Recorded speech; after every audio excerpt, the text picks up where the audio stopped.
Друзья, всем привет! Вы на канале Дэн Тюнинг и я Денис Иванов. И мы с Артемом продолжаем сборку двигателя мотоцикла Иж Планета Спорт под кодовым названием Япошка. Сегодня мы соберем двигатель, установим его в раму и попробуем пустить дым. Но быстро сказка сказывается, да не скоро дело делается. Нам понадобилось целых 3 дня, чтобы мотоцикл подошел к старту двигателя. Мы еще раз проверили четкость работы коробки передач и приступили к сборке двигателя. Тщательно обезжирили поверхности картера и промазали все качественным герметиком.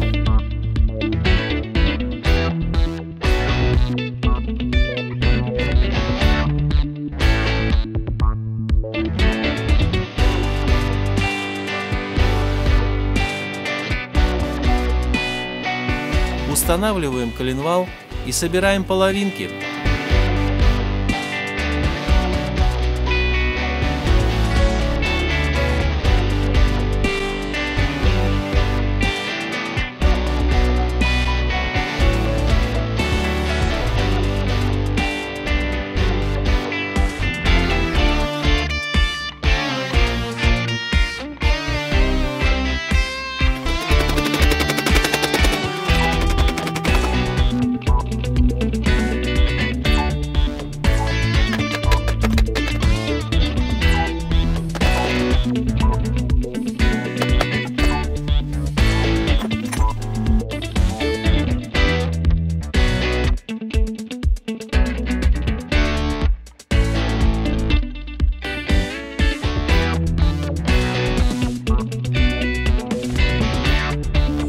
Я ни разу не собирал мотор Иж Планеты Спорт, поэтому допустил грубую ошибку. Надо было сальник ставить изнутри, еще до установки внутренней обоймы роликового подшипника, так как там гладко. И сальнику не надо проходить канавки под стопорные кольца. Один сальник я испортил, второй все-таки получилось установить после снятия фасок с острых кромок канавок стопорных колец. Полумесяц кикстартера задевал за корзину.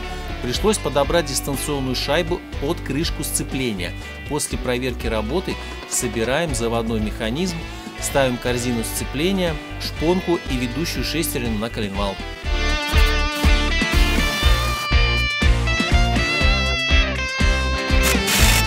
Диски сцепления перед сборкой желательно пропитать в масле. У нас они часик полежали, и мы приступили к установке. Первый диск наотрез отказался заходить. Я даже чуток пильнул усы, но потом оказалось, что это не проблема дисков, а заусенцы на пазах корзины в самом начале. Дальше диск проваливается и имеет хорошую подвижность. Не знаю, сколько дисков должно стоять, впихнули все под завязку.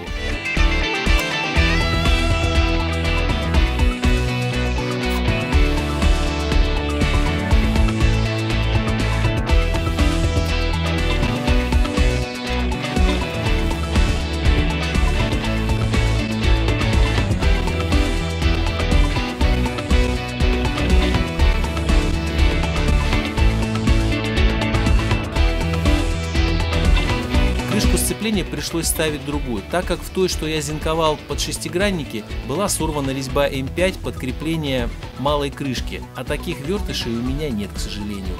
Хорошо нашлась живая крышка.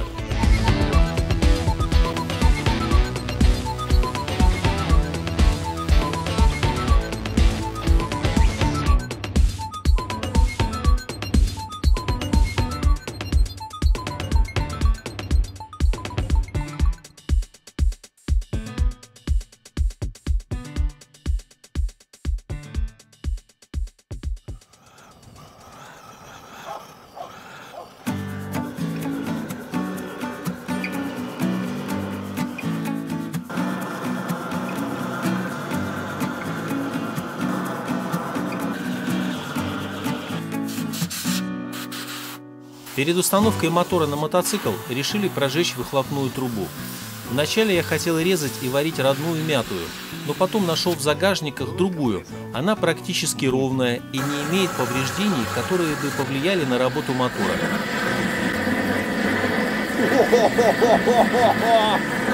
Можно было бы, наверное, экспериментировать с химией для очистки нагара, но у нас нет на это времени, поэтому просто прокаливаем трубу, выжигаем нагар. Пусть оно и посинело, Для меня главное, чтобы она была чистая и показала на испытаниях свои истинные возможности. Кстати, в глушителе HPS есть обратный конус, как у резонатора. Так что можно сказать, что это спортивная труба. Конечно, она не будет работать так, как настоящий резонатор, но хочется верить, что на заводе действительно ее рассчитали и подобрали оптимальные размеры. Вообще класс!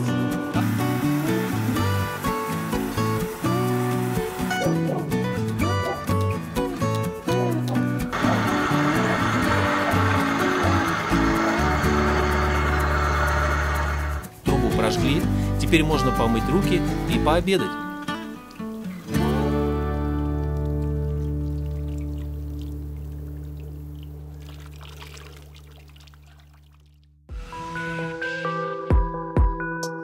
После вкусного обеда по закону Архимеда полагается поспать. Но это не наш вариант, продолжаем собирать двигатель. Устанавливаем переднюю опору двигателя. В качестве дистанционных втулок я использовал старые поршневые пальцы. Я их не выкидываю, и всегда есть возможность порыться, подобрать втулки необходимого размера. Зашли они плотно. Уверен, опора будет держать мотор не хуже родной.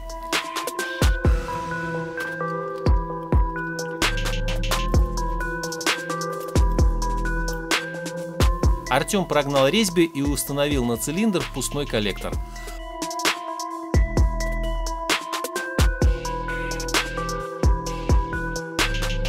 Вот так надо ставить стопор поршневого пальца, чтобы его не деформировать и не ухудшить упругость.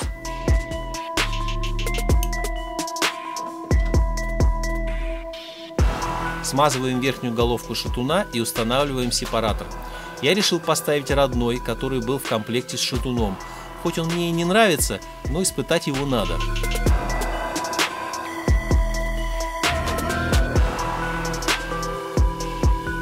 Устанавливаем поршень и загоняем палец. Делать это надо аккуратно, чтобы не повредить сепаратор.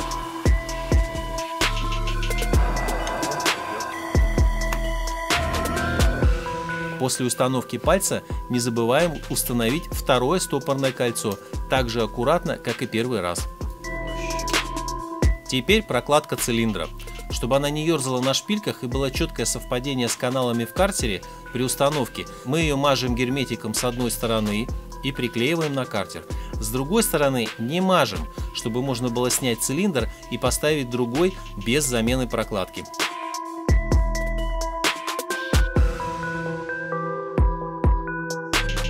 Перед установкой цилиндра смазываем двухтактным маслом гильзу и устанавливаем его на картер.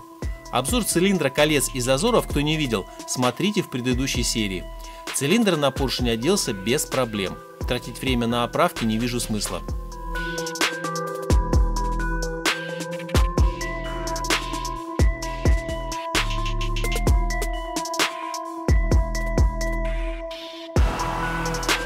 Одеваем головку, ставим шайбы, гайки и обжимаем. И тут опа, косяк. Даже от небольшого усилия потянулась резьба в цилиндре. Пришлось снимать головку и восстанавливать ее. 5 минут делов. Сверлим, вкручиваем вертыш и резьба готова.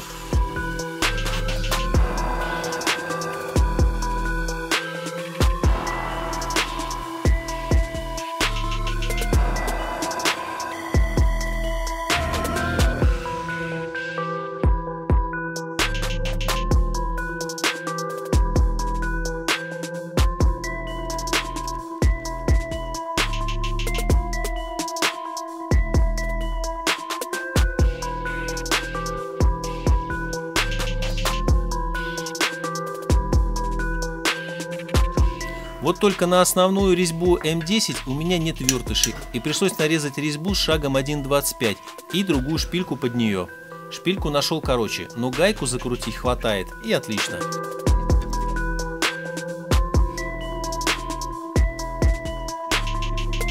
Чтобы при установке прокладки головки не выпадали, мы решили их приклеить герметиком. 0,5 не было, поэтому я вырезал 2 по 0,3 мм. Все, теперь точно не выпадут. Упс, вы этого не видели? Второй раз все стало и обтянулось отлично, больше ничего не потянулось.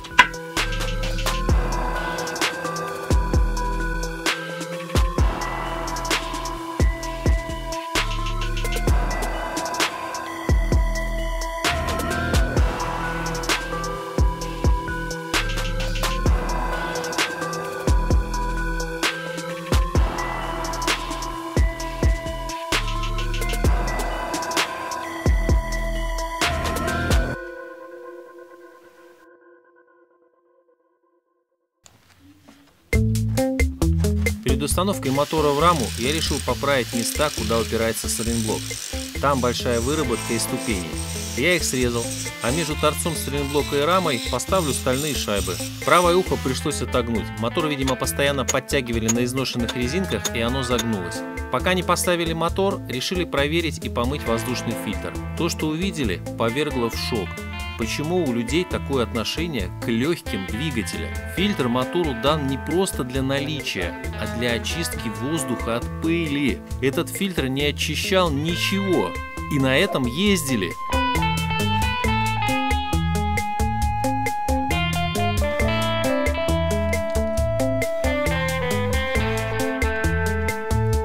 Второй фильтр оказался еще веселее.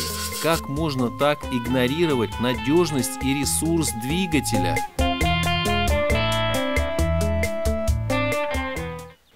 В общем, хотели мы поменять коробку воздушного фильтра, но вот эта, которая была в хорошем состоянии, она сюда не подходит. Здесь есть дополнительные уши, то есть старая, то, которая стояла с одним креплением, а это с двумя.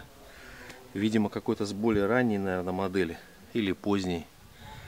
Но она сюда не подходит. Получается, что вот эти уши, они шире.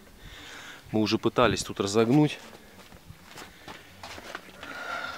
уши, но ничего у нас не получилось. Она сюда все равно не подходит. Поэтому сейчас снимаем с еще одного. На втором стоит такая же, как стояла здесь в родне. А еще у этого фильтра, который стоял, внутри светится дыра. Это где ухо приварено, которое прикрепится к заднему подкрылку. Там уже отверстие. Вот такой воздушный фильтр. Помимо того, что снизу было отверстие, через которое беспрепятственно попадал воздух с песком, еще и ухо было оторвано. Вот как может мотор работать нормально с таким воздушным фильтром? Можно сказать, что его не было. Вот это вообще не воздушный фильтр. Совсем, ни разу. Наличие фильтра не говорит о том, что он работает. Он еще должен быть исправный и фильтровать воздух, не давать возможности где-то мимо фильтра подсасывать грязный воздух. Чуть где-то трещина, подсос, все, песок и износ поршневых колец. Так что никогда не допускайте такого, ребята. Вот про это я вообще молчу. Это какое-то просто недоразумение. Диверсия, наверное. Вот такая разница, смотрите, здесь два крепления, здесь одно. И вот эти крепления, они немножко шире. То есть они вот на место этих креплений не становятся, не влезает. Если вы знаете, в чем эта разница, скажите, пожалуйста, в комментариях, от какой это, от более свежей модели или поздней. Но однозначно понятно, что это от японца, но все равно различия есть. Очень интересно. И еще внутри у него есть. Внутри стоит отсекатель. Вот здесь вот, ну, видно вам, нет. А в этом его нету. Либо он уже оторвался, либо это такой фильтр. Хотя в том фильтре, который сейчас мы снимем, этот отсекатель есть. Так что я думаю, быстрее всего он просто оторвался и его выбросили. Потому что видно, что он уже ушатанный. Его уже чинили. Болтики тут подкручивали. Потому что и это тоже отвалилось. Была с трещинами, я ее подварил. Но она нам не пойдет, к сожалению. Так, третий фильтр сняли, и тоже он уже приколхоженный на болтах. Ну, это сейчас подварим, не проблема. Внутри у него тоже стоит отсекатель, он не отвалился. Вот, ну, нашли вот такую штуку интересную. Тут вот в этом сливном еще стоит клапан. В одном вообще не было этой штуки, а в том, которая стояла, не было. Вот такой клапан стоит. Резиновый, то есть, видимо, обратный клапан. То есть еще остатки оригинальных запчастей. Все это грязное, все это проточенное. Ну, что-нибудь придумаем, сейчас помоем. Я вообще заглушил ее, потому что нам, в принципе, этот клапан тут не особо нужен. Этот клапан для слива топлива, то есть то, что попадает обратно в воздухан, оно должно сливаться на улицу. На спорте же есть выброс обратный через карбюратор. Вот, видимо, для этих целей была сделана такая штука. Нам повезло, что одна банка оказалась подходящая и, главное, целая. Я только выкинул болты и подварил крепление шпильки. Долго пришлось отмывать его изнутри разными средствами, чтобы убрать оттуда грязь. Корпус фильтра должен быть в идеально чистом состоянии. Никаких трещин. Везде должно быть стопроцентное соединение и полное отсутствие подсоса с улицы. Банку отмыли и поставили на штатное место. Теперь можно ставить мотор.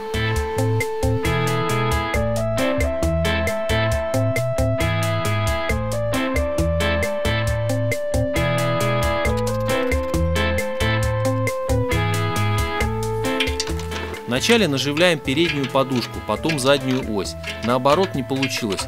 Износ в ушах крепления плюс передняя подушка не идеально ровная получилась, так что пришлось все это дело натягивать. Это не очень хорошо, но для испытательного мотоцикла не страшно, пойдет. Скажешь, где болты? На.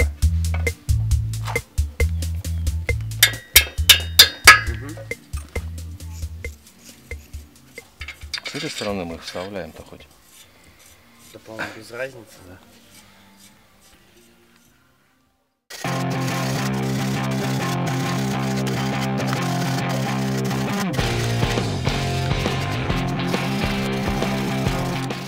Цепь не покупал, это находка с металлолома. Они попадаются там регулярно, причем часто новые. Это была в солидоле, но после мойки оказалось, что она все-таки немного БУ. А в солидоле выглядела как новая. Пришлось убрать с нее пару звеньев. Для этого пришелся, кстати, старый советский съемник, который, видимо, специально для нее и делался. Очень удобно, и можно укоротить цепь прямо на мотоцикле.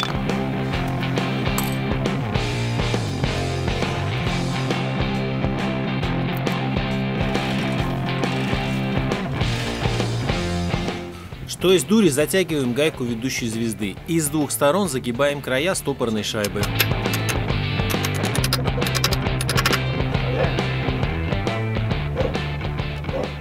Там еще стальная должна быть, да?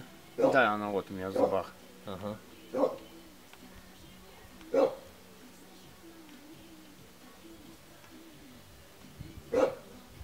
Такая есть проблема, как у меня, что они немножко не подходят. Не одевается? Не, как бы одевается, но она это... У нее бурт слишком это... Большой? Да. Но она должна надеться-то. Нет? Во засада какая, они держатся. А мы обрадовались. Снимай. Ну, я его солидолом забил. Не, ну подожди, надо посмотреть, может там что-то надо сделать с ней. Короче, красивая резинка, мировые моторы. Все хорошо, но бурта нету. Вот здесь должен был быть бурт, который цепляется на гайку. А его нету, просто ступенька получается, она нифига не держится. О, блин, засада какая. Короче, пришлось со старой планеты найти бэушную резинку и поставить.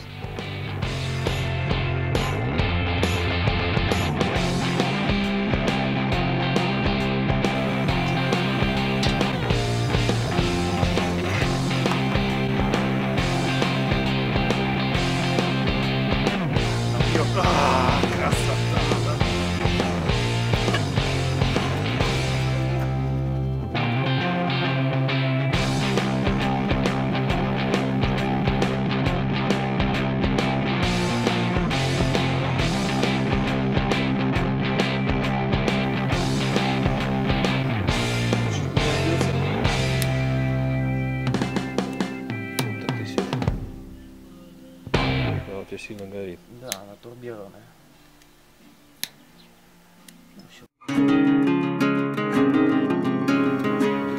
Есть искра!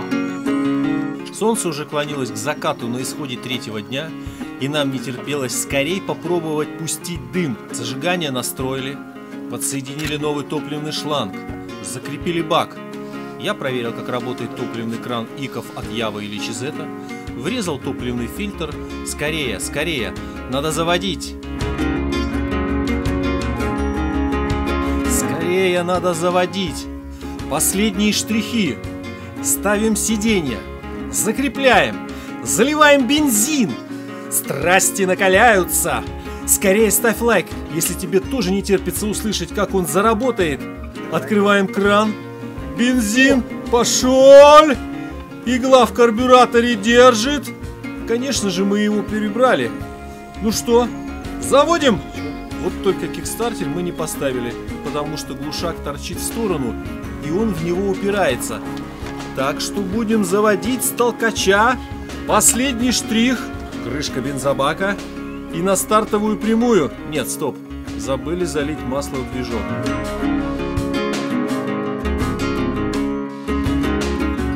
Ну все, теперь точно погнали.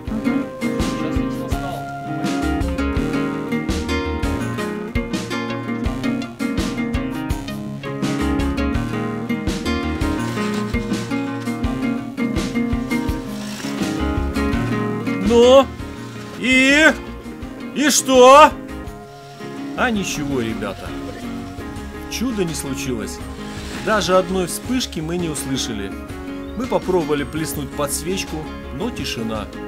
День закончился, силы на исходе. Так что, увы и ах, заводить будем в следующей серии. Так что подписывайся на канал, ставь колокольчик и можешь выразить в комментах свое негодование по поводу задоручия механеров. До встречи в следующих сериях!